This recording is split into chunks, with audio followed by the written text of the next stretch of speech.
ನಿಮ್ಮ ರಿಸಲ್ಟ್ ಯಾವಾಗ ನೀವು ಮುಂದೆ ಇದ್ದೀರಿ ಅಂತ ಗೊತ್ತಾಯಿತು ಅವರು ಆರೋಪವನ್ನು ಪ್ರಬಲವಾಗಿ ಮಾಡ್ತಾರೆ, ಗಂಭೀರವಾದಂಥ ಆರೋಪವನ್ನು ಮಾಡ್ತಾರೆ. ಇಲ್ಲಿ ಏನು ಓಟುಗಳನ್ನು ಬೇರೆ ರೀತಿಯಾಗಿ ಅವರು ತಿರ್ಚಿದ್ದಾರೆ. ಇದರಲ್ಲಿ ನಿಮ್ಮನ್ನು ಪಾರ್ಟಿ ಮಾಡಿದ್ದಾರೆ ಆ ಒಂದು ದೂರಲ್ಲಿ. ಅದೇ ರೀತಿ ಈ ಹಿಂದೆ ಇದ್ದಂಥ DC ರಮೇಶ್ ಅವರು ಏನಿದ್ದಾರೆ ಅವ್ರನ್ನ ಪಾರ್ಟಿ ಮಾಡಿದ್ದಾರೆ. ಹಾಗೆ ಚುನಾವಣಾಧಿಕಾರಿ ವೇದಮೂರ್ತಿ ಅವರು ಇದ್ದಾರೆ. ನೀವು 3 ಜನ ಸೇರಿಕೊಂಡು ಈ ರೀತಿಯಾಗಿ ಅಕ್ರಮವಾಗಿ ಇದು ಮಾಡಿದ್ರಿ ಅನ್ನೋಂಥ ಕಂಪ್ಲೇಂಟನ್ನು ನಿನ್ನೆ ಕೊಡ್ತಾರೆ. ಬೇರೆ ಬೇರೆ ಕಾಂಗ್ರೆಸ್ನ ನಾಯಕರು, DCM ಅವರು ಕೂಡ ರಿಯಾಕ್ಟ್ ಮಾಡಿದ್ದಾರೆ, ನೀವು ಈ ರೀತಿ ಕೆಲಸವನ್ನು ಮಾಡಿದ್ದೀರಿ ಅಂತ ಹೇಳ್ಕೊಂಡು. ನೋಡಿ, ನಾನು ಅದನ್ನೇ ಹೇಳಿದೆ, ಅಧಿಕಾರಿಗಳ ಮೇಲೆ ಇಲ್ಲದ ಒತ್ತಡವನ್ನು ಹಾಕಿ ಸರ್ಟಿಫಿಕೇಟ್ ಇಶ್ಯೂ ಮಾಡದಿದ್ದಂಗೆ ನೋಡ್ಕೊಂಡ್ರು ಕರ್ನಾಟಕ ಸರ್ಕಾರದ ಅಧಿಕಾರಿಗಳು.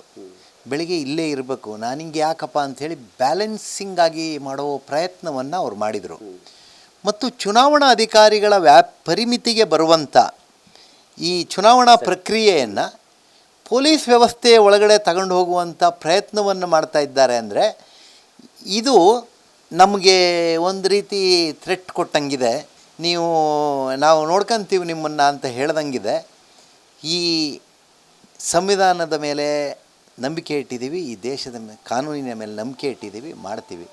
ಶಿವಕುಮಾರ್ ಸಾಹೇಬರು ಹೇಳಿದ್ದನ್ನು ನಾನು ಕೇಳಿದೆ, ಬಟ್ ಅವರು ಯಾವ ಟೆಕ್ಸ್ಟಲ್ಲಿ ಹೇಳಿದ್ದಾರೆ ಗೊತ್ತಾಗಿಲ್ಲ. ಅವರಿಗೆ ಮಾಹಿತಿ ಇರಲ್ಲ. ಇವರು ಇಲ್ಲಿಂದ ಏನು ಹೇಳ್ತಾರೋ ಅದರ ಆಧಾರದ ಮೇಲೆ ಅವರು ನಾಯಕರು ಪ್ರತಿಕ್ರಿಯಿಸ್ತಾರೆ. ನನಗೆ ಅವ್ರ ಬಗ್ಗೆ ಅಪಾರವಾದ ಗೌರವ ಇದೆ. ಶಿವಕುಮಾರ್ ಅವರು ಹೇಳಿದ್ದಕ್ಕೆ ನಾನು ಪ್ರತಿಕ್ರಿಯಿಸಲ್ಲ. ಮತ್ತು ನಾನು ಅವರು ತುಂಬ ದೊಡ್ಡವರು, ಹಿರಿಯರು, ಭಾಳ ದೊಡ್ಡ ರಾಜಕಾರಣಿ. ಅವರಿಗೆ ನನ್ನಂಥ ಒಬ್ಬ ಸಾಧಾರಣದ ಸೋತಿರೋ ಮನುಷ್ಯನ ಮೇಲೆ ಇವನು ಇಷ್ಟೆಲ್ಲ ಮಾಡ್ಬೋದು ಅಂತೇಳಿ ಅವ್ರು ಹೇಳ್ತಾರೆ ಅಂಥೇಳಂದರೆ ನನ್ನ ಬಗ್ಗೆ ಅವರಿಗಿರೋ ಭರವಸೆ, ನಂಬಿಕೆ ಬಗ್ಗೆ ನಾನು ಅವರಿಗೊಂದು ಧನ್ಯವಾದ ಹೇಳ್ತೇನೆ. ಯಾಕಂದರೆ ನಾನು ಶಿವಕುಮಾರ್ ಸಾಹೇಬರಿಗೆ ನಾನು ಒಂದು ಗೌರವ ಕೊಡ್ತೇನೆ. ನಾನದು ಹಿರಿಯ ರಾಜಕಾರಣಿ, ಪಕ್ಷ ಯಾವುದಾದ್ರೂ ಇರ್ಬೋದು, ಹಿರಿಯ ರಾಜಕಾರಣಿಗಳಿಗೆ ನನ್ನ ಸ್ವಭಾವದಲ್ಲಿ ನಾನದು ದೇವೇಗೌಡರಿಗಿರ್ಬೋದು, ಕುಮಾರಸ್ವಾಮಿಗಿರ್ಬೋದು, ಸಿದ್ದರಾಮಯ್ಯ ಇರ್ಬೋದು, ಶಿವಕುಮಾರ್ ಇರ್ಬೋದು, ಅವರ ಹಿರಿತನಕ್ಕೆ, ಅವರ ಇದಕ್ಕೆ ಭಾಳ ವರ್ಷಗಳು ಈ ಸಮಾಜ ಸೇವೆಯಲ್ಲಿ ತೊಡಗಿಸ್ಕೊಂಬಂದವರು ಅವರು. ಅವರಿಗೆ ಅವ್ರ ಕೈನಲ್ಲಿ ಇವರೆಲ್ಲ ಹಿಂಗಿದ್ದಿದ್ದು ಮಾತಾಡಿಸ್ಬಾರ್ದು. ಇವ್ರು ಹೇಳಿರೋ ಆಧಾರದ ಮೇಲೆ ಮಾತಾಡ್ತಾರೆ. ಹಾಗಾಗಿ ಶಿವಕುಮಾರ್ ಸಾಹೇಬರು ಹೇಳಿದ್ದನ್ನು ನನಗೆ ಆಶೀರ್ವಾದ ಮಾಡಿದ್ದಾರೆ ಅನ್ಕೊಂತೀನಿ.